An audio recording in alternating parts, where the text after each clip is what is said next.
Thanks for joining us today. I'm Steve Rudd. I'm an account director for Executech, and I'm going to be the host for today's session. Really pleased to have you all with us, whether or not you're joining live or you're catching up on the video recording that we'll be sharing. Before we dive in, just a few quick housekeeping points. We are going to record today's session, and we're going to share that with everybody afterwards. As default, all the microphones have been muted, just to cancel out any background noise. If there are any technical problems that you've got, if you use the chat box, and somebody online will be able to help you. We want this to be as interactive as possible. So if you do have questions or anything you want to know or ask during the session, there is a Q&A panel. Please post all your questions there. And at the end of the session, we will go through as many of those as we can. If we don't have time or we can't answer your question during the session, we will follow up with you directly afterwards. So, joining myself today, I've got Matthew Essex. He's our head of Customer Success Hub, which is our support service that we provide to customers. We've also got James Belsey, who's one of the senior account managers here at Executech Group. So today we're going to take a quick look at what we're going to be covering. Hopefully we've got some really good insights for you, and we're looking forward to some of the questions that you may have. But I'm going to start off. I'm going to give you some insight around the sort of current landscape of the charity sector. We're also going to touch on frameworks and that you can use to align your security practices, dive into Microsoft technology and how we can align that to what I'm going to talk about. Obviously, lots of people talking about considering using AI technology as well. So we're going to touch on how security and AI impact each other.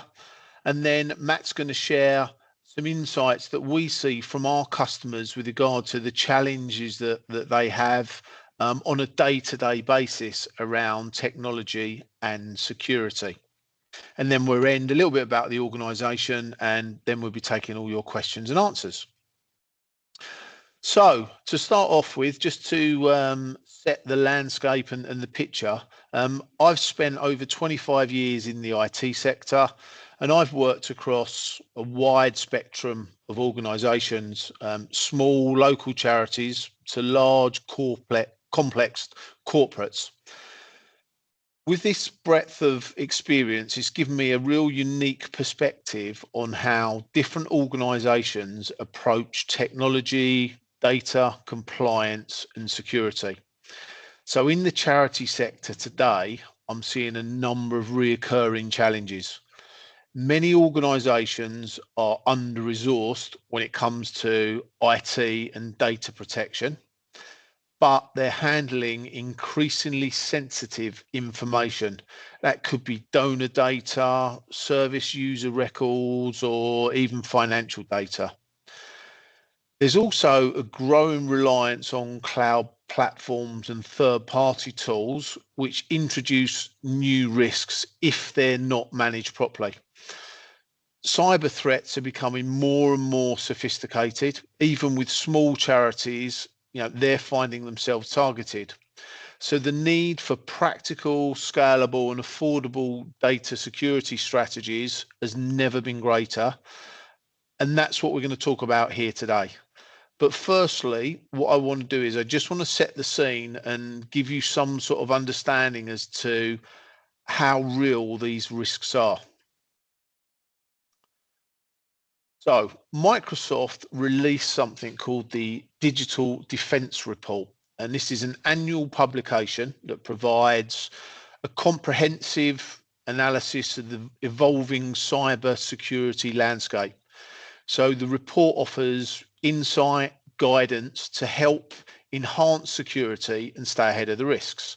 So I'm just going to cover some of the brief takeaways from this report. So 600 million identity attacks take place every single day. 99% of these attacks are password based. And the good news is that multi-factor authentication blocks most password-based attacks. So if you don't have MFA deployed, it really is a must-have requirement. There's blurred lines between nation-state threat actors and cyber criminals. So nation-state threat actors are conducting operations for financial gain and enlisting the aid of cyber criminals to collect intelligence. So it's really getting harder to tell who's behind an attack, whether it's about money or politics or a combination of the two. Among customers, Microsoft observed a 2.75% increase in human operated ransomware link encounters. So most prevalent initial access technique remains phishing.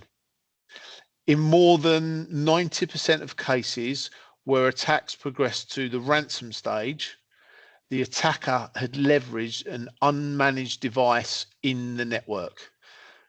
So this shows the need for device management.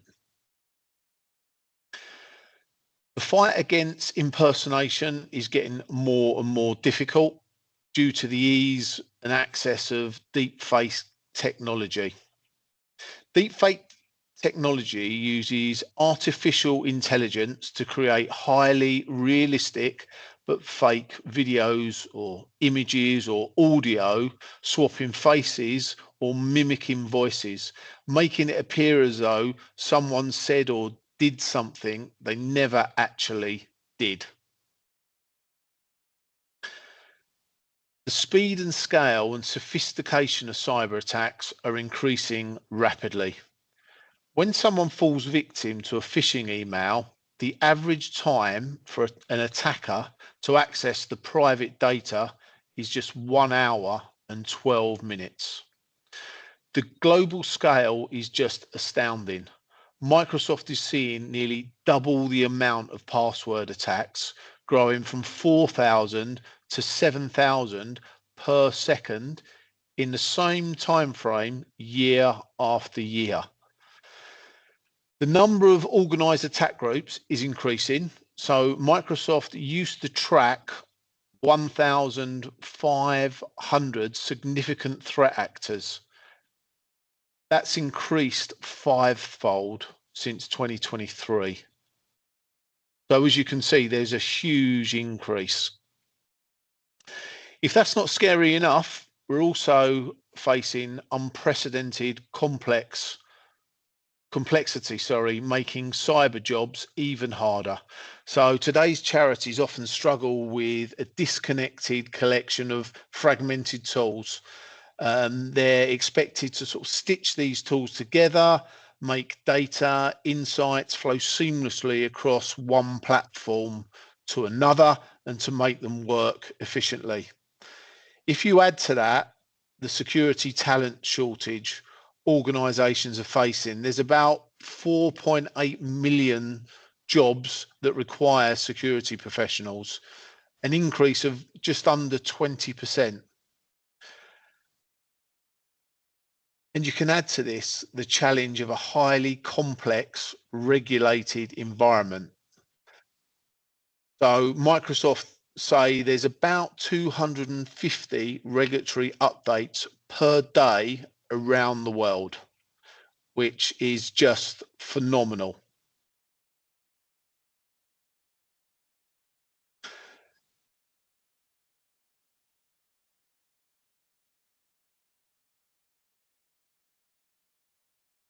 So where do we start?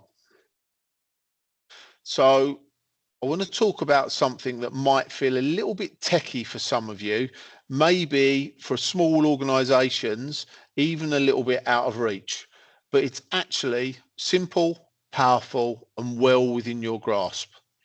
Cyber essentials. So, as I've mentioned, charities are facing a growing challenge. You're storing more digital data than ever before, often with limited resources, under the radar of cyber criminals who see you potentially as an easy target. The good news is there's a government-backed way to protect yourself that's affordable and also very achievable. So what is Cyber Essentials? So Cyber Essentials is a UK government scheme launched in around 2014. It's not just another compliance badge, it's a practical security standard built around 5 core technical controls. So we're going to refer to them as pillars. And these pillars stop the most common cyber attacks. These are the basics, but the basics stop over 80% of attacks. And the scheme is designed to be accessible, especially for small organisations like charities. So why isn't this out of reach? Well, there's a perception that cybersecurity is expensive or overly technical, especially for small charities. But Cyber Essentials is the complete opposite. Firstly, it's affordable. The certification starts from a few £100s, which is often less than the cost of recovering from a ransomware attack or a phishing scam. Secondly, it's relatively simple. Most of the controls are things you either already do or could do quickly with some guidance. Third, it doesn't require enterprise level security systems. The scheme was built with small organisations in mind. Many charities find they've already halfway there just by using cloud tools like Microsoft 365 and having basic IT policies in place. So why does this matter for charities? Well, protection for people, not just for systems. You hold sensitive information about an array of things: staff, volunteers, service users and donors. If that gets into the wrong hands, you shouldn't just think about the financial impact. It's reputational, it's emotional, and sometimes it can even be legal. So the real risk right now, charities are being targeted. According to the National Cybersecurity Centre, 1 in 3 charities suffered a cyber breach last year. And most breaches happen because of simple issues. Things like weak passwords, outdated software, or staff clicking on a link. So demonstrating trust and responsibility to your donors and funders is really important. They want to know that you're taking data protection seriously. Cyber Essentials proves you're not leaving cybersecurity to chance. It's a viable government recognized sign that you're doing the right thing. Cyber Essentials can open doors. We're seeing more and more organizations requiring this in order to provide contracts and grants. Some corporate partners, for example, it will set you apart from the competition, not just as a secure charity, but as a mature, responsible organization ready to scale and to collaborate. So how do you go about this? Well, we're going to later on, we're going to review the 5 controls, and we're going to, from that, you can understand what you already have in place. There are trusted Cyber Essentials assessors who can guide you or even manage the process for you. You can apply online. The IASME portal is straightforward. You literally answer questions, you make fixes as needed, and then you submit. Once certified, display the badge, use it on your funding applications, put it on your website, on your internal policies. Once you're certified, you're covered for a 12-month period with the option to renew annually. There's even Cyber Essentials Plus if you want an independent audit, but many charities just start with a basic version. So let me finish with this. Cybersecurity might feel like a challenge and that you don't have the capacity for, but Cyber Essentials flips that thinking. It's not a luxury, it's a foundation. In today's digital world, it's just as important as locking the doors on your office. And one of the benefits is for Legible UK-based charities and small business, it comes with a major bonus. You can receive up to £25,000 of free liability insurance included as part of your certification. So this covers things like ransomware recovery, legal costs, data breach response, and even loss of income from downtime, which will give you peace of mind and a safety net. It's a great incentive, but more importantly, it's a signal to your funders and regulators and trustees that you're taking cybersecurity seriously. More and more insurers are asking non-profits to demonstrate basic cybersecurity measures before offering or renewing insurance. Cyber Essentials has become the go-to benchmark, especially in the UK. Without it, insurers may refuse to quote, they may reduce your cover, they could even increase your premiums or exclude certain threats. Some providers use it as a risk rating tool, similar to a credit score, to assess your cyber maturity. For charities and small organisations, this matters even more. So in short, Cyber Essentials isn't about ticking a box, it's about protecting the people and services that matter. It's really affordable, it's achievable, and incredibly effective at reducing risk. So if you've got 5 staff to 300 staff, if you rely on IT, even just email and cloud storage, it's a really good place to start. So now I want to jump on to UK regulatory requirements. So I want to clear up some confusion about data protection laws, especially for those that are just working in UK charities and non-profits. You've probably heard of terms like GDPR, UK GDPR, or the Data Protection Act. Sometimes all this can feel a bit overwhelming, but here's what you need to know. We're seeing a huge overlap between data requirements and data protection GDPR compliance with IT services. So after Brexit, the UK took the European GDPR and copied it into our own law. We now call that UK GDPR. This is the main law that tells us how to handle people's personal data fairly, safely, and legally. Alongside that, we have the Data Protection Act 2018, or some people know it as the DPA for short. Think of the DPA as the supporting law that fills in UK specific details and gives our regulator, the ICO, the powers to enforce it. So if the UK GDPR says, here's what you must do, the DPA says, and here's how it applies to you in the UK. You may also hear about EU GDPR. So the original European law, but unless your charity works with people in the EU, like donors, service users, or volunteers, you don't need to worry about that one.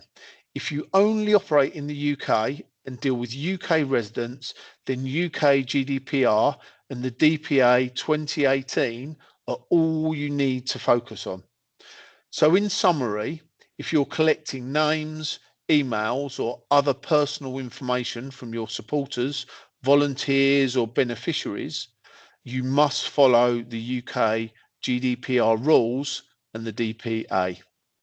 This means that being transparent about the data you collect, only keeping what you need, protecting it, and respecting people's rights, like their rights to access or delete their data.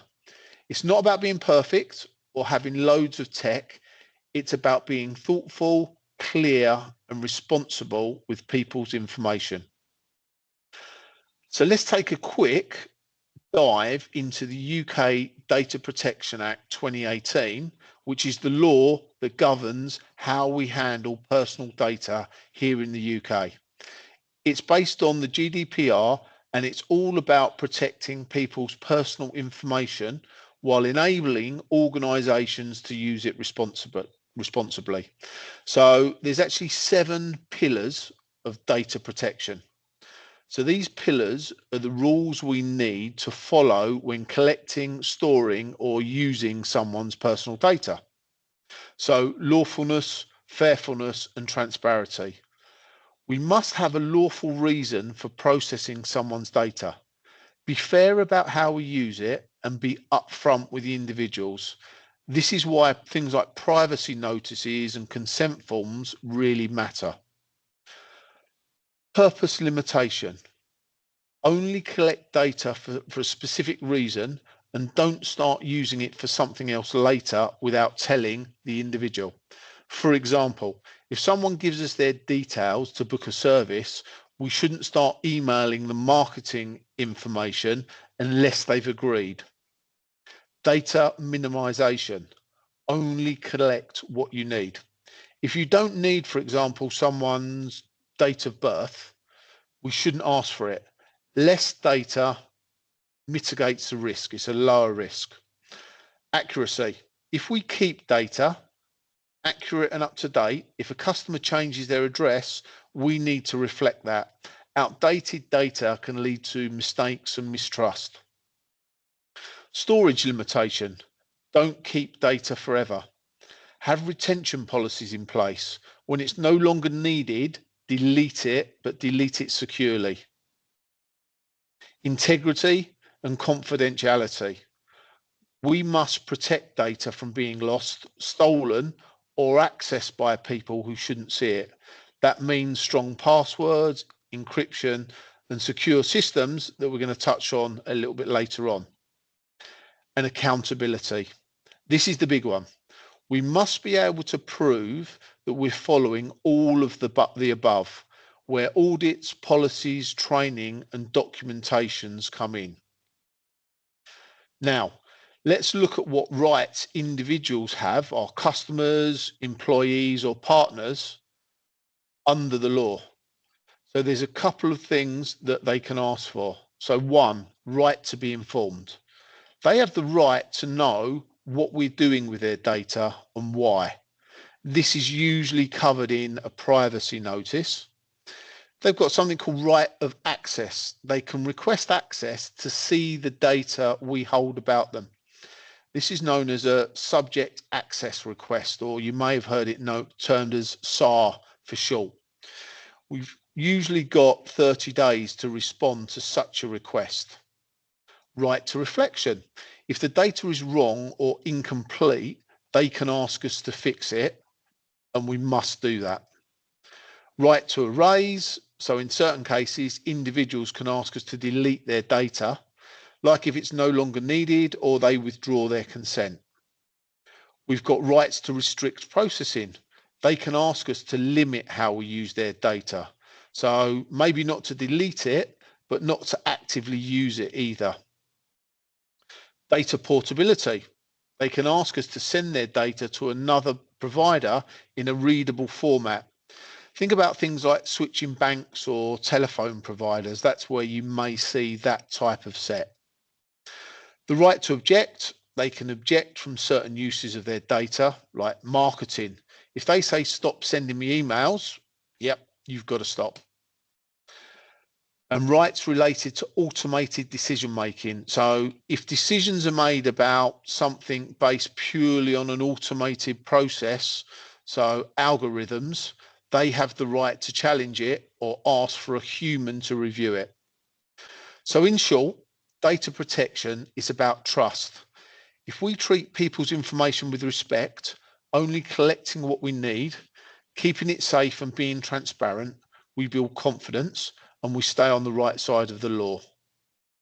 So now what I'd like to do is I'd like to hand over to James, and James is going to explain from the legislation and protocols I've spoken about how Microsoft can help us. Thanks, James. Thank you, Steve. Pleasure to be here today with everyone. So I'm going to break down the Microsoft licenses we typically see used by the small business sector, what they are, what's included, and then what we can start doing is mapping some of those cybersecurity frameworks like Cyber Essentials to the technology, so you can see how you can utilize that license to get you to the standard. I will also touch on how we can do the same with GDPR as well. So if we look at the typical licensing landscape, what we see, and that Microsoft make this pretty complicated. There's tens of thousands of licenses. We could have a whole subject around how many licenses there are and multiple scenarios, but these are the three most common for small businesses. When we're talking small businesses, these are designed for 300 users and below, right down to your 10 staff, 20 staff, right up to 300. That's where these licenses are. So we look at the Microsoft Business Basic. Now, the Microsoft Business Basic is web apps only, so there's no physical application on your desktop, laptop. You can use these apps on mobile devices, and it really only includes an Exchange mailbox. You can see the access to SharePoint, OneDrive, and Teams. These are web-based applications, and what the Microsoft TSI group do, the Technology for Social Impact, is you can have up to 300 of these licenses at no cost. So if your tenant is registered as non-profit, you will be able to receive 300 licenses at a grant, so no cost to you. These specific licenses are fairly good for members that haven't got a desktop machine. So we often see these used for trustees, but what we're doing is we're adding a few additional bolt-on licenses to enhance the security offering. We can break that down a little bit more. So yeah, the Business Basic, completely free. It's a good license used as a base for specific scenarios, and what we do is just to help with the security is add a few additional licenses. When we share the slides at the end, I'll break down what they are for reading. If we move on to the Microsoft standard, so this builds on the basic license by adding the full desktop Office applications. So if you've got a laptop, there you have Word, Excel, Outlook, PowerPoint, all those applications are there for you. But the differentiator is that it hasn't got any security within that license, or very limited. So what Microsoft call the Microsoft default security at an organizational level, but the actual license itself hasn't got any security tools around helping users detect potential phishing emails. There's no ability to adjust the spam controls, malicious links, or scanning attachments that come into your mailbox. And if we then flip to the device side, there's no security suite in there that manages the device. So what Steve mentioned earlier about you've got a laptop, you want to control that device, because ultimately as part of the cybersecurity and Cyber Essential standard, it's all about, can you demonstrate that you can control data on whatever device? So the standard lacks the ability to deploy security at an organizational level to control your devices that staff use. And then let's talk about Microsoft Business Premium. So this is really the most complete and secure option in the specific use case of full-time staff members or part-time that have a physical device that you log into. So it includes everything from the first two licenses, the basic and the standard. It builds upon it further by increasing what we call the Defender for Business suite. So that's a antivirus license that can go on your desktops, protect. You've got additional rules in place. What we can talk about really is conditional access. So what conditional access simply means is that in order for anyone to access your data in your organization, they have to meet the condition of access to do so. So an example could be that a conditional access says that you can only access our data if you're in a UK region. If you're trying to log in from the US or any other country outside the UK, you're not really going to come in and access our data. So that's an example. Or another one could be that the account, no matter if it's a guest, a full-time user, MFA is enforced. So as soon as you create that, they have to enforce MFA and go through that. So that's an example of conditional access. And then what we spoke about a little bit earlier around devices and also mobile devices. So when we talk about devices, we're not just talking about desktops. we've got to be thinking about mobiles, and this is where the premium license can really help us, because it adds in what we call Intune, which is the platform that enables you to manage company-owned devices and bring your own devices. So what we can do with company-owned devices is we can set our standards. So in order for you to access our environment, your device will be enrolled in our central policies that meet the cybersecurity protocols, and without doing so, it becomes non-compliant and you can't access it.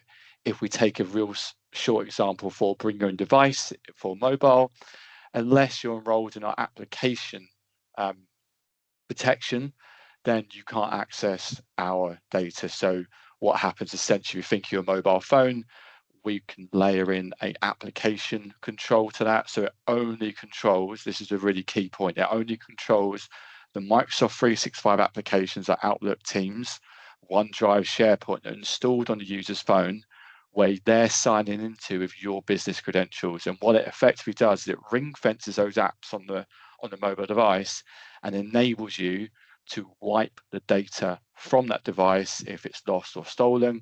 But it also allows you to set some guidelines in terms of, well, we don't really want you accessing our environment unless your mobile is at the right OS level. And when we talk about OS level, it's similar to Windows or Mac patching.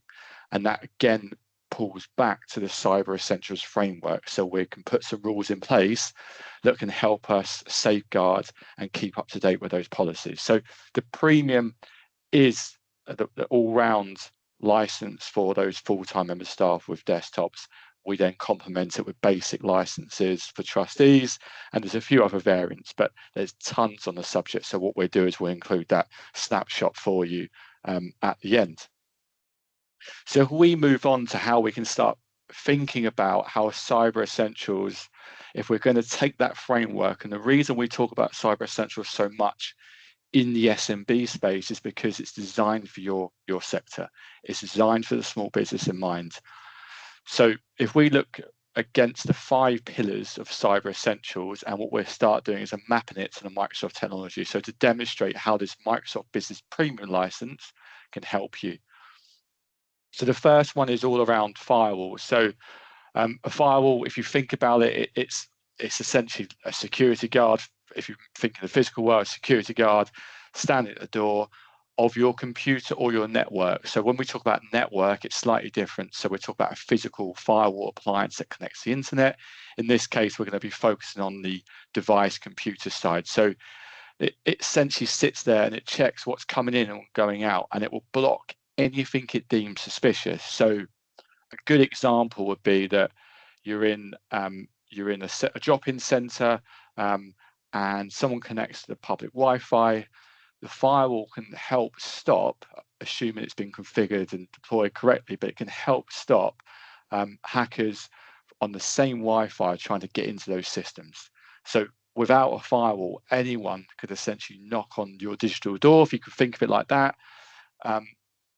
And the firewall was there as that sort of line of defense to stop that from happening. So again, we look at the Microsoft technology within the Business Premium license. There's a tool there called Defender for Business, and you can then back that with Intune firewall enforcement. So as an organizational stance, you can say, right, if you're using our corporate devices, as soon as you log into our environment, then the firewall's enforced automatically. There's no manual intervention here. It's enforced from a central point. And that's what the technology is all about. It's helping you enforce it, automated, without you having to use manual intervention. If we look at secure configuration, this essentially means setting up your computers and software in the safest way possible and switching off anything you don't need. That's really critical, switching off anything you don't need. So an example would be here that imagine you buy a new laptop. It comes with a load of trial application, games, or a lot of open settings that aren't really meeting the best practices. And you can just give that to a volunteer, but you haven't secured it because there's no central governance above it going, that's a company device, you're trying to log into our data. That device needs to be enabled with these security sets that meet our security framework. So it matters because default settings often prioritize convenience. That's the key thing, convenience, not security. And hackers know about this. They know exactly what to look for. So when we look at the Microsoft version there to match it, that's about Intune. So Intune, if you imagine it, is a platform that can manage your company devices, laptops, mobiles, but also bring your own device rules. You do a lot more around applications, patching. It's a huge suite, and it's all available within that business premium license. So look at the next one is user access control. So this is all about who gets access to what and making sure that only the right people can log in and only to what they need. And that's really critical. So we see it time and time again with our customers. The access rights aren't reviewed after the initial creation of the license. A classic example is you bring a member of staff into your organization, they move through the ranks or they could move sideways, but no one's thought to review the old access control. So they could still have access to data that they don't really need to have access to. It's really critical access control. So, and the most thing, when we think, why does it matter? It's not the most exciting subject, but look, most cyber attacks start by stealing login credentials. If anyone has old admin rights, weak passwords, or old access to data they shouldn't have to anymore, then that one mistake can lead that hacker into a whole plethora of data and access to everything within your organization. So it's really critical that you're reviewing the access controls to all your members of staff on a frequent basis, and especially when people move departments or divisions or move through the ranks. The Microsoft technology that's again included in the Microsoft Business Premium is what we call, old money, it was Azure AD, it's now Enter ID. They change the name all the time, but essentially this is, it gives, if you think of it as a directory of all your user accounts within your entire 365 estate. It adds a second lock to it, so you can have the enforcement of multi-factor authentication. We spoke about it earlier. You can have the ability to control where that user's logging in from, so anything outside the UK you don't want. So user access control is critical in this state. If we look at the fourth pillar about malware protection, so it means malicious software, viruses, ransomware, spyware that sneaks into our devices to steal. Essentially, they're going to look to steal data, lock files out, or they're going to watch what you're doing and understand your habits, especially when you think about they're going to understand the habits of how you convey emails, because they're going to use your tone of voice, then potentially spoof an email to another member of staff that then might lead them to provide information, release funds they shouldn't be releasing. So malware is really key. And again, it builds up to, if you think about, we need to have this platform that can manage our company devices automatically, and any company device is automatically enrolled. So it's all, again, about thinking about these automated levels of control that keep you safe and to the framework. So if you think about malware protection, simple example, a volunteer or anyone really opens up an email, it looks like it's from a supplier, but the attachment actually installs ransomware, and then all of a sudden they've downloaded that ransomware, then the files are encrypted. Again, what we're looking for here is with the Defender suite, we can help people by scanning attachments before when they come in, and then releasing it once the attachment is deemed safe. It will scan any URL, any link sent in that email, and much more. And then the last one here is all around updates. So security updates, and this is around devices. It's, we all love a Windows update. It all comes at the best time, doesn't it, for everyone? But you also think about Windows updates or Mac updates, but you've got to think about application updates as well. And that's why, if you look at what we spoke about earlier, removing what you don't need to then ensure that your application patching is on point as well, and people haven't got these old applications that could have a vulnerability because your systems aren't patching it. So if you think about security updates, they're designed specifically by the vendors, and when we're saying vendors, by Microsoft, by Apple, by the application, the people that make and support the app. They're designed to fix holes in the software that hackers have exploited or will exploit. So it's very essential they're installed, and the Cyber Essentials best practices for critical updates, they need to be installed within 14 days. And if you haven't got a way of essentially managing that, that becomes very hard work. You've got to rely on users to do that. rather than having a central platform that runs it for you. And that's what the Microsoft Business Premium Suite can do for you. So as I said there, this all is included in Microsoft Business Premium. For those licenses, when we talk about trustees that haven't got a device, or frontline workers, there's other bolt-on licenses that we can use and take advantage of the grant around the basic license as well. But that's how you can see here how that Microsoft license can start really aligning to really good security frameworks, and most importantly, automate that process for you as well. If we look at how it turns to GDPR, so data protection, but it's, you know, we speak to clients all the time about GDPR. It's not the most exciting subject unless you are a DPO in the room. Apologies, it's a good subject then, but for the most part, this isn't an exciting subject, but it's super critical, especially as we move on to this cybersecurity landscape, how AI is impacting. So, as you know, UK GDPR, it sets out how we should handle personal data, things like names, addresses, health information, which is commonly titled PII, personal identifiable information. And there are 7 core principles in UK GDPR, which we can see on the left-hand side. So if we run through what they are, you've got keeping your data accurate, not keeping it for longer than what you need. That's sort of around the lawfulness, fairness, and purpose limitation.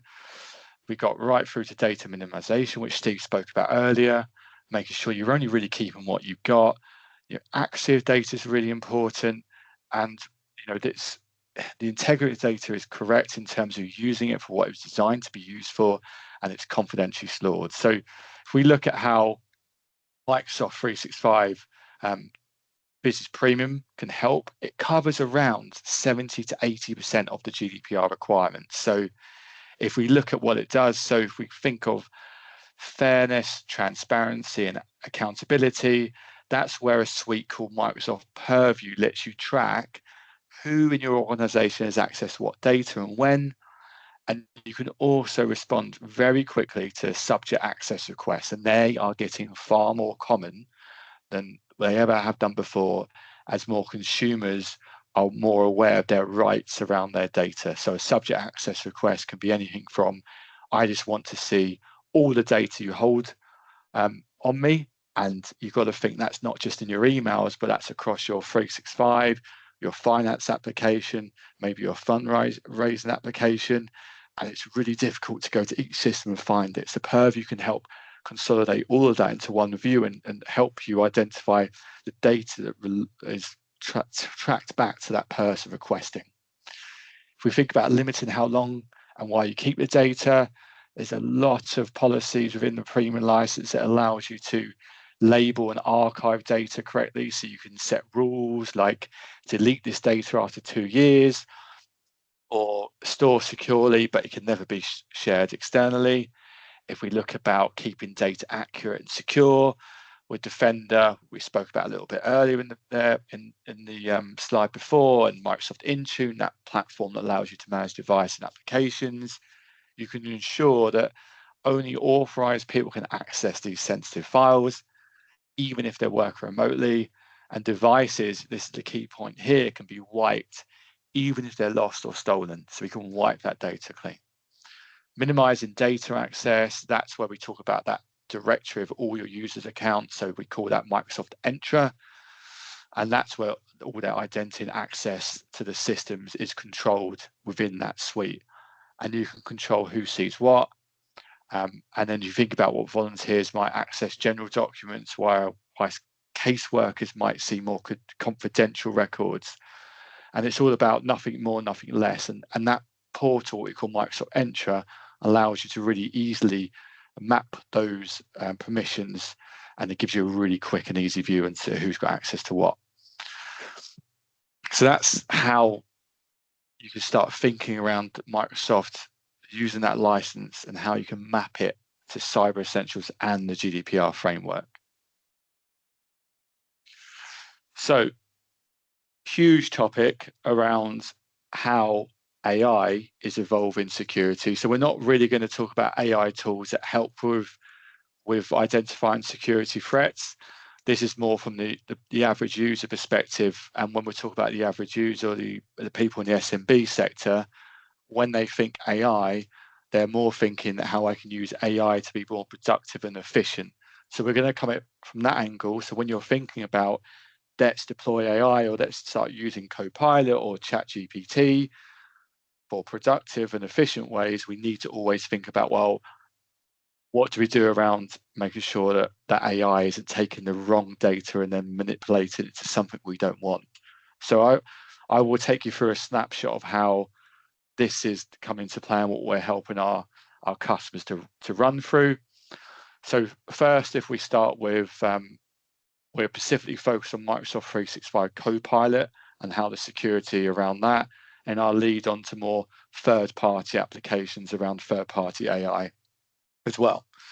So if we think about what's happening in the last 12 months, there's a huge rush to adopt AI, whether it's Copilot, whether it's ChatGPT, and all with the idea of really increasing productivity, and to improve the business operations, whether that's surface user facing or internally. So it's always for the good, but what we've got to think about is the less exciting stuff around security. So when we look at what the risks are, is what we've seen around Copilot within 365 is oversharing. So, and what Copilot does is what's great about Copilot is it respects the permissions you have dictated within your Microsoft 365 suite. But what we find so often is that users within, if we give an example, users within the finance department, they've got a SharePoint site, the permissions are tight within that SharePoint library, but over time, someone from finance has shared a single file with someone in operations, and it starts to break the permissions. So when you're using AI to get responses, and that's what people often do when they're using Copilot, they're looking at their own internal company data to find it quickly, bring the information to them, and then move on with their decision. So if you're oversharing and breaking that permission structure, then that person potentially is getting data that isn't relevant to their department, and it's affecting the outcome. So we also then break it down to what we spoke about earlier about making sure that you're only keeping data you need. You're not hanging on to data that's 2 or 5 years old. And we see that a lot within our customers. We see a lot of old data. We see SharePoint sites haven't been logged into in 2 or 3 years. And when you start to use Copilot, again, you're looking to find company data efficiently and fast. They're going to bring old data into their reports and their responses, then that could be inaccurate. So it has an effect. So we need to think about oversharing and making sure our data is appropriate as well, and it's not old and going to provide irrelevant responses. And here's just a breakdown really of the common causes. So we often see that when people create team sites, SharePoint sites, they have it set to a public, anyone can see it, and that's not what you want to be doing. Default sharing option is to everyone, so you share a link and anyone that grabs that link can now have access. And that then leads to the broken permissions. So you've created your nice finance group, you set the permissions in it, but someone's now sharing individual files. It's breaking that hierarchy. And then we look at the last one here, to the right-hand side, and that's around sensitivity labels. And we'll talk about that in a lot more detail later, but that's really crucial. We'll talk about what sensitivity labels are and how important it is, especially for the use of third-party applications as well. So if we move on to the next part, there's two attack methods really what we walk clients through. So if a customer has adopted Microsoft Copilot, they're using SharePoint, then we look at the SharePoint Advanced Management Tool, which is abbreviated to SAM. So if we walk through what this is, so you probably, a lot of you are familiar with SharePoint and OneDrive. But if you think about it as a huge community library, over the years it's filled with a lot of documents, some useful, some outdated. So we've set the scene before about making sure data is correct and accurate. Now, with Microsoft 365 Copilot, we've got a very powerful, if you think about librarian, that can search everything within your permission structure, and it brings data quickly. But the challenge we find with a lot of our customers is that if the library is messy or too open, then AI is going to start surfacing old data, incorrect data, or skewing the reports or the customer face information, or taking that data and put into the wrong format. So here's where SharePoint Advanced Management can come in and really help with that. So if we break down what it can do, it can help you see where content might be overshared from a quick and easy snapshot. So again, breaking down where a folder is accidentally open to everyone in the organization because someone's adjusted the permissions. It automatically flags old or unused sites as well. And it can, and that's where, when it's flagging old or unused sites that are just taking up tons of space as well, we've got to think about that. SharePoint's a cost. The more data you put in, it's going to increase your cost. So here's where it can help. We can identify that, not just from a security perspective in terms of sending the wrong information, the wrong data out, but also not holding on to data too long. But if you're using these tools, it can help keep that monthly SharePoint cost goes up. The amount of times you walk into organizations, you've got so much data, they're just paying on top of what they have, and it's unnecessary. So it's a good point around cost saving as well. So SharePoint Advanced Management is a great tool to go in there, and it really helps, can clean out SharePoint, make sure you haven't got oversharing, control what AI is looking for and surfacing within that, and also manage the life cycle of the data as well, so you can really understand how all that data is it being used. It's a fantastic tool. It is an additional license, but if you are using Microsoft 365 Copilot, if you are using those licenses, it comes within that Copilot license. You can start taking advantage of Copilot. So if we move on to the next part. So Microsoft Purview is another fantastic tool that helps you, especially in the face of AI. It's become even more important to think around this. So if you think about what Copilot can do for an organization, we've run through now the few functions and features and how it specifically ties back to AI. So why it matters in the age of AI. So the most important thing here is AI tools don't always distinguish between what's appropriate for a user to use and put into AI. They just surface what's available to a user. And that's in terms of Copilot. If you think about ChatGPT, is there anything in your organization that's stopping someone taking your company data out of SharePoint, uploading that to ChatGPT and doing what they want with the data, sharing that to a larger model? That might be happening, but more importantly, you don't even know that's happening. So this is where Purview can start identifying that for you. So if we look at the top one here, data loss prevention. So this is key when you think about GDPR as well, around personal identifiable information. So addresses, health records, passport, bank.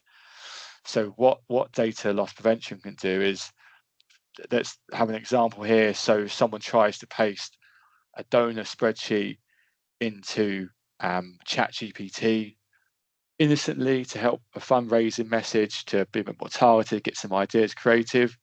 With Purview, what it can do is it can block them from doing that. It will give them a message, say, this is a sensitive documentation, this can't go there, and it stops the user from happening. It will audit it as well. So that's a really good example of how DLP can help, especially people using third-party tools as well. So it's not just able to look at what's happening in Microsoft, it's able to pick up what's happening in the third-party world as well. If we look at the next one, data security, posture management for AI, Purview can watch how your users interact with Copilot and third-party AI tools. So it can alert you to if someone tries to use prompts that contain financial data, again, bringing it back to personal identifier information, personal records, confidential grant information. It can help, it can show you what users are prompting So it can bring you the good stuff, which is showing what users are doing that should be done in terms of efficiency and productivity. You can understand what's working there, but it can also keep you safe and make sure that people aren't using potentially malicious prompts, or again, putting data into AI tools they really shouldn't.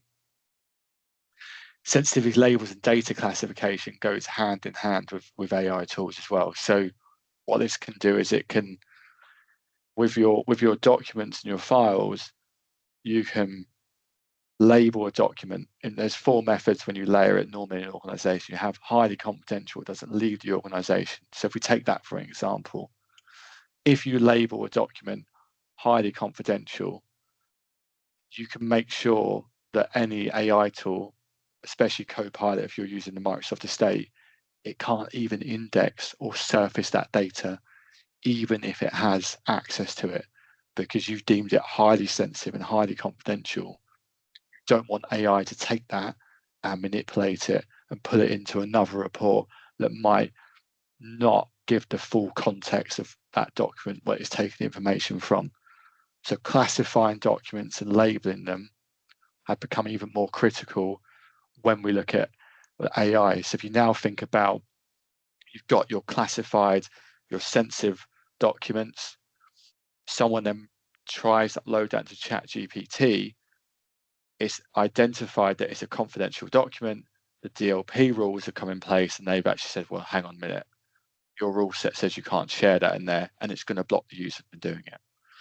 And lastly, if we think about investigation and risk response, so if something slips through, you can see exactly what happened. So if the worst case, someone did upload a file in here, they're asking AI tools information they shouldn't really be looking for because it doesn't meet their job requirements, you can see who shared what, where the files went, and what action was taken.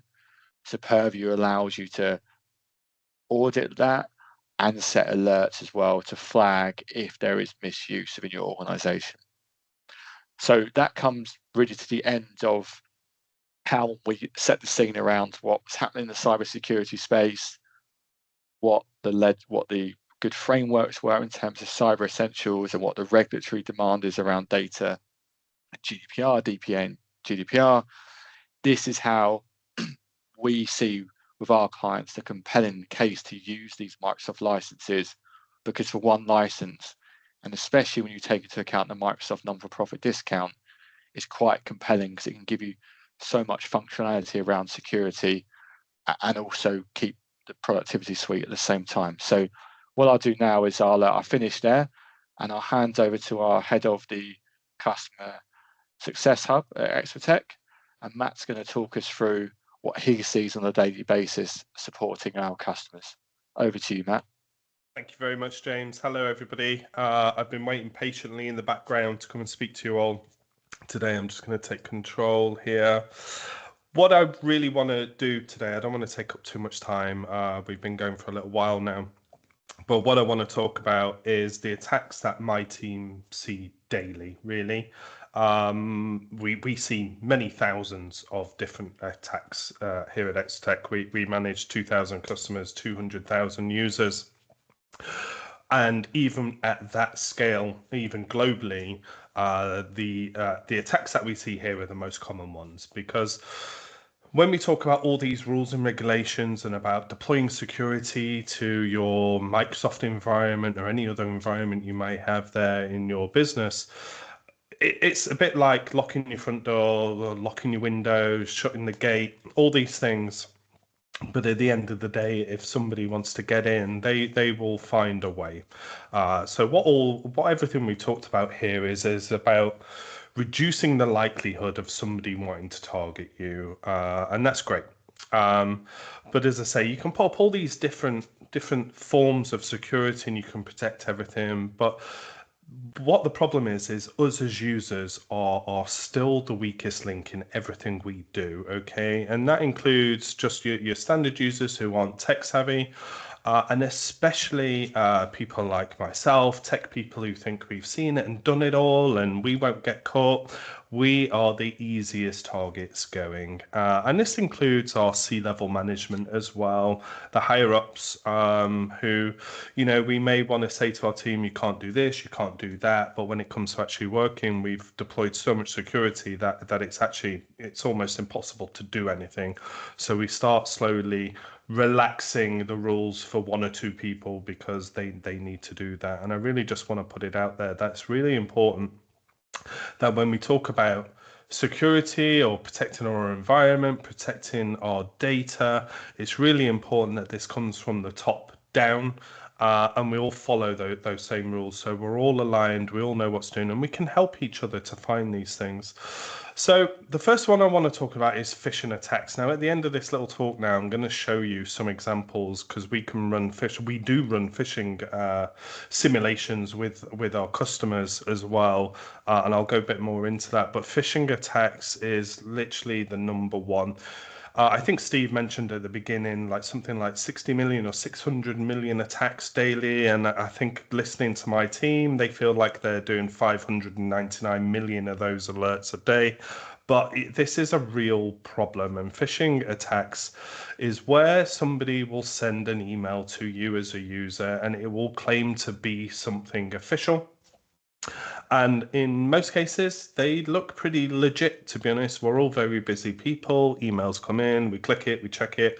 Do I need to deal with it? Most often not, we just ignore it and move on. But if we get multiple of those, we may feel like we're being pressured and we need to go in and deal with that. Think your Microsoft account is about to be locked out. Please click here to renew your credentials, for example. And I'll show you some live examples of those in a little bit. And as users, when we're really, really busy, or maybe we feel that something's come through that we have to deal with, we just go ahead and do it because we'd rather be seen to be doing something than ignoring something. So it's a weakness of all of us, really. So phishing attacks, it's the number one that we see all the time. And so how do we combat it here at Exotech? Well, phishing campaigns. We actually are the ones who are doing those phishing attacks on our customers, but in a controlled way. And we're not actually trying to catch anybody out to kind of tell on them. What we're actually trying to do is we do this in a safe way. So we're not physically attacking anyone. We're just sending things out to our customers and we get detailed feedback back. Did you open the email? Did you click on the link? Did you enter credentials? And it doesn't actually go anywhere other than us. And then we're able to do training based on that. And it's not about getting anyone into trouble. It's about helping people identify. And if you don't do this in your environment already, Microsoft do have their own phishing campaigns you can run there. It does require a small license fee. Really easy to set up, but it is something you can run in your own environment just to see how good you are as a business in being able to track these. They are becoming very, very difficult, I will say that. I'm just going to move on to the next one. GDPR content being shared by unencrypted email. I put this one in here because we do get lots of alerts on GDPR, and James mentioned and talked at length about GDPR. Now, as a business, we can say, okay, maybe I understand everything about GDPR. It's a long legal document that makes sure we're all doing our due diligence, we're protecting our customers' data, our customers' information, our employees' information as well. But do we really know in our own environment what's actually going on? The answer is probably not. Okay, so we can say, okay, all sensitive files, they get kept in this folder here, only these people have access. But then we need to know is what's happening to that data, how is it being shared? And if we haven't locked this down, or even if you have locked it down, there is no real way of knowing what's happening to this data unless you've really invested in large security policies that help protect you. But even still, again, the end users, we are the weakest link in all this. Now, our systems alerted us this week to 300 pieces of content that got emailed out that contained GDPR reference materials. That could be driving licenses, it could be anything, passport numbers or anything like that. It was actually a real scenario. They did want to email them out, but they weren't even aware that some of those files had that data in there. So it's a gentle nudge from ourselves here, just say, are you okay? Is this actually happening? Are you aware of it? Yes, we are. Now, there is a price fine for say, for example, that laptop had 300 pieces of data on it that had GDPR material. There is actually a fine per every file, and we ran a scope on a potential customer a couple of weeks back, and they had a fairly large amount of data stored on a laptop. They were supposed to have it, there was nothing wrong there, but if that laptop was to be breached, the actual figure that was generated, if they got fined for every single file, was almost £80,000. So it highlights where we need to increase security and things like that. Files being accessed from other countries, again, this is quite complicated because Microsoft have data centers here, there and everywhere, and data can freely flow through, so we have to be careful there as well. But again, we're monitoring this, like, okay, do we have a user in the UK? They always work from London or Manchester, but all of a sudden they're accessing a file from Greece. And it's about knowing that this is happening. Okay, is this happening? Yes, I'm on holiday, but I couldn't stop working. That's fine. Is this an authorized location to access company data? Yes or no? We whitelist it. Okay, but it's about knowing what's happening in your environment and seeing this data. It's all available to us. It's how we process it and understand it, and what business decisions do we make based on that as well. Unauthorized applications being installed on endpoints. We see this an awful lot when we onboard new customers into support, for example, where they maybe don't have robust tooling to be able to identify these things. But shadow IT is a big problem. Some of us have admin accounts on our laptops or work laptops, but we fancy installing BBC iPlayer or something like that. And then when we're done with that, maybe we fancy downloading some other application. Maybe I've traveled with my work laptop and I want to access BBC iPlayer from Greece. I download a VPN. All these things that happen in our environment that we have to be aware of and we have to have control over. We could say, I'm happy for you to have that application. I'm going to whitelist it in our environment and then it won't alert. But in other cases, it might be, I don't want that stuff on our business laptops at all. And suspicious login attempts. Again, traditionally, when you think of a hacker, you think of somebody sat behind a laptop in a dark room who's physically looking at a company, hacking them, and then finding users and hacking those as well.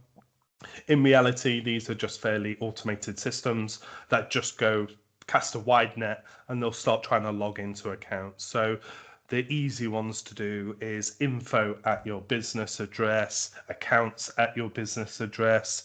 One of the easy things you could do with AI now, it makes it really easy. You could just say, hey, scan LinkedIn for any companies within a 100-mile radius. Give me a list of all the CEOs, CFOs, and anything else. And then we've got their email address, usually their business email address. And then we'll just search the dark web really quickly and see if those email addresses have been in any other breaches. And if they have, then we've got potential passwords here and we can start just automatically attacking these accounts. And 1 in a million, out of a million accounts, we may get no hits back. We may not get anything in, but we may just get that one account that is the CEOs. We've got access to the account, and now we're telling accounts to pay a bill that we're overrun on for 30 days, and it needs to be imperative. Quickly send this £10,000 to this account here, and hopefully we don't fall for those kind of things, but sometimes we can. Now, I just want to quickly share my screen. I know we're almost up on time, but let's see what we can do here. Okay, we should be able to see the screen in just a second. In terms of phishing, this is a platform. This isn't the Microsoft one, but Microsoft do have something very, very similar. And this is a phishing platform where we can design phishing campaigns and then training campaigns based on that afterwards as well. Now in here, we can come through in here. I've just searched for Microsoft here, but these are all like the different templates we can use here. And we can add these templates and we can go ahead and look at them. So Microsoft Outlook, unusual sign-in attempt. So let's go and have a look at what that email would look like if we would send it out. So in here, it would just, this is how the email would look. So it'd be hi, the first name would automatically be entered in there, and we detected an unusual sign-in attempt to verify your identity. And if the user was to click on that link, it would take them to what looks like a very official Microsoft sign-in page. I can guarantee you it's not. And in there, I would go in and put my normal email address. I'd put in my normal password and it would go nowhere. And now I have just got your email and password and I've stored that. And now I'm going to start attacking your account. Based on this landing page here, you'll see in your environment, you can brand your login pages. It can be anything, just something different to the Microsoft page, okay? And what this should warn your users is when they click on a link like this, which could be possible, they can come here and go, we normally have a background of our office in here. Why is this different? That should trigger an alarm in your brain to say, I'm not going to go any further on this, okay? But we can look at some of these here. What would be a good one? Microsoft Teams account suspension warning is a good one. That usually panics people. And again, very similar. And it looks pretty good. You can see here the Microsoft logo is a little bit blocky. We don't try and make them perfect. We try and make them close enough. But again, you could click on there and then you're back on that landing page. I won't take up any more of your time today, but obviously managing things at this scale is really difficult, especially if you don't have internal IT. But if you are interested in any of these kind of services or anything else like that, please feel free to reach out to me. I'd be happy to have a chat about how we can help or how you can possibly help your own business and what things you should be doing there. Okay, thank you very much. And back over to you, James and Steve.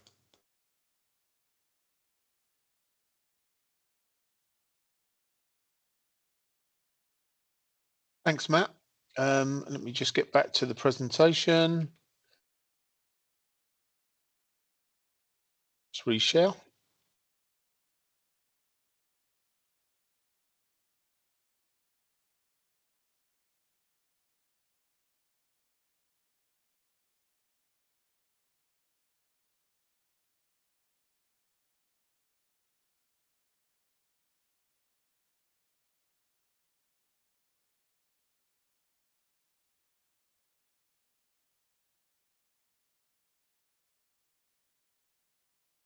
So a little bit about us as an organisation and the sort of things that we see.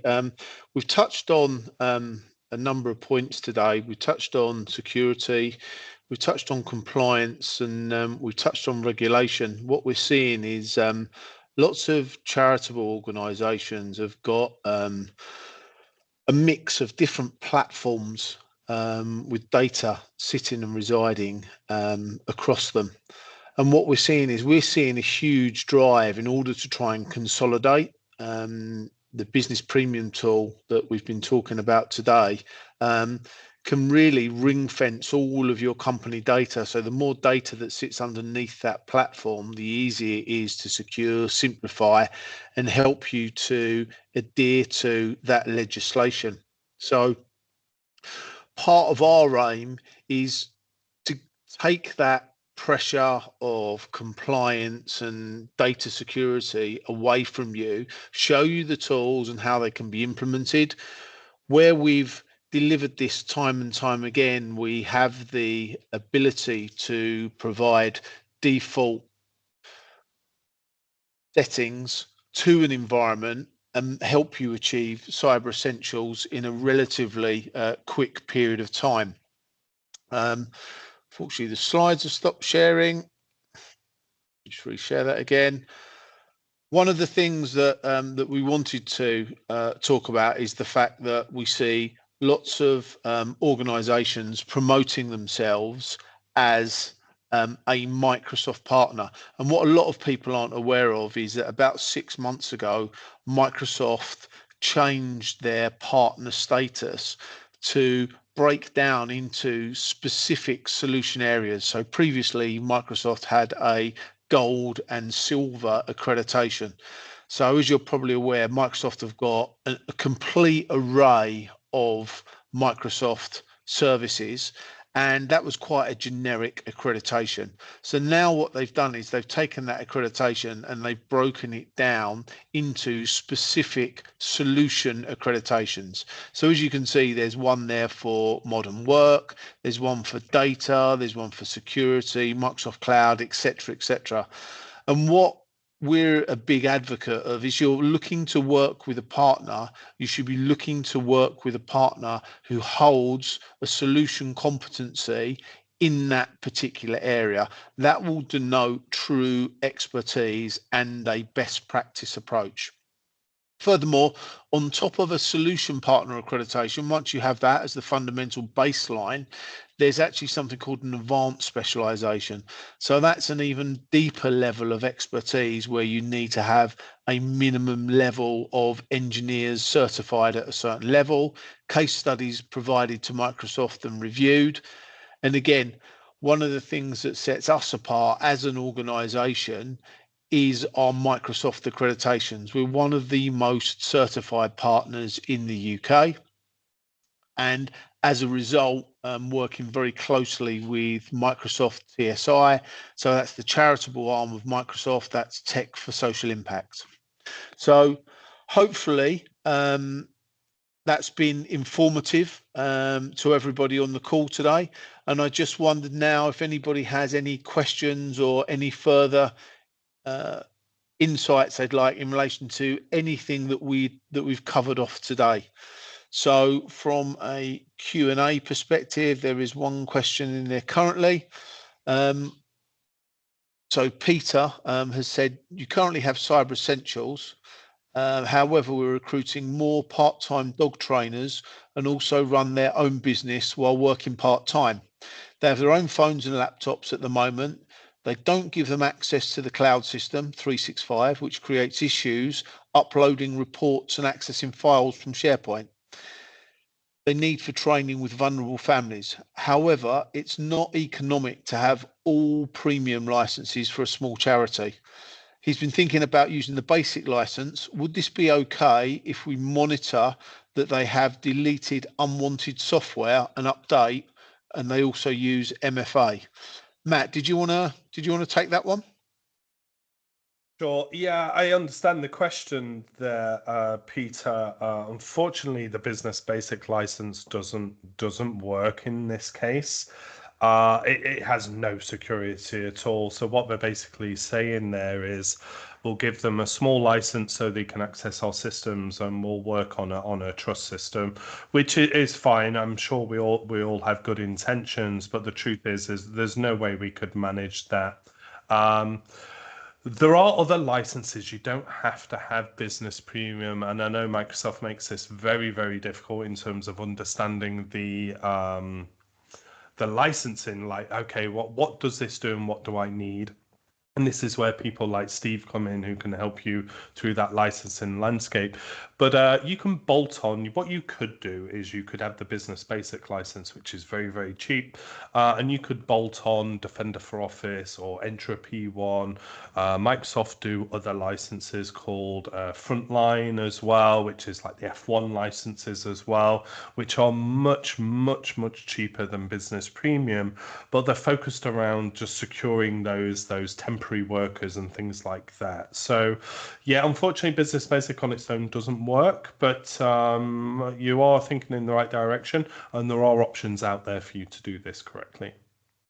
Matt, I would just add to that, what we probably see is one of the biggest threats to organizations is via email. And the problem with that basic license is you're giving the users access to email, but you're then not licensed for the threats that come as a result of email. So people, for example, sending malicious links to a user, there's no protection around that. So there's no way of the link being detonated in a Microsoft environment before it goes to the end user. And that does open up the surface area exposure. Yep. So that's the challenge in providing access to these users. How do you protect them?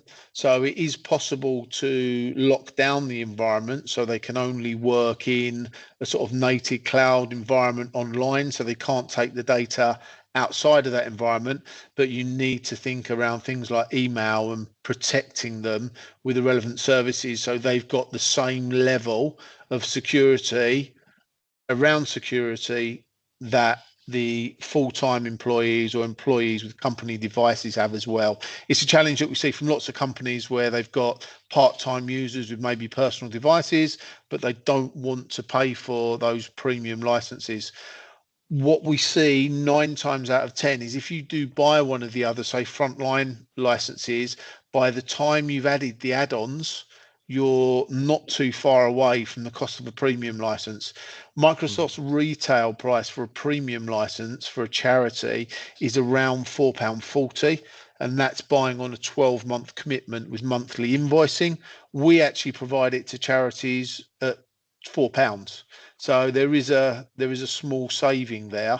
But again, Peter, if you wanted some more information, we can give you insights as to the licenses you can combine to try and overcome that challenge that you've got. Yeah. I don't know if anybody else has any other questions at all.